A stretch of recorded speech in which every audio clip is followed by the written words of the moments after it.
உட்காருங்க மாமா. அப்பா, மாப்பிள்ள நல்லா இருக்கீங்களா? நல்லா இருக்கு மாமா. பட்டு இல்லை, வேலைக்கு தான் மாமா போயிருக்கா, வர டைம் தான். அவள் ஒரு ஆள் சம்பாத்தியம் தான். என்ன மாப்பிள்ள, எதுக்கு இங்கேருந்து கஷ்டப்பட்டுக்கிட்டு நம்ம வீட்டுக்கு வந்துடுங்க. நம்ம கடை இருக்குது, இன்னொருத்தண்ட வேலை செய்கிறதுக்கு நம்ம கடையை பார்த்துக்கிறோங்க. என் பொண்ணும் மகாராணி மாதிரி இருந்தவ. சாப்பிட்டியாப்பா? சாப்பிடலாமா இனிமே தான்.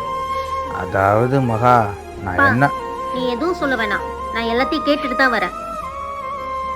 ஒருத்தர் கீழே வேலை பார்க்க வேணாம், சொந்தமா பிசினஸ் பண்ணுங்க, நான் தான் அவர்கிட்ட சொன்னேன். அவருக்கு என்ன விருப்பமோ அதை பண்ணட்டும், நீ இதுல தலையிடாத. இல்லைம்மா, நான் என்ன பா, சமைக்கிறேன், சாப்பிட்டு கிளம்பு. மாமா ஒரு நிமிஷம் மாமா, வந்துடுறேன். ஆ.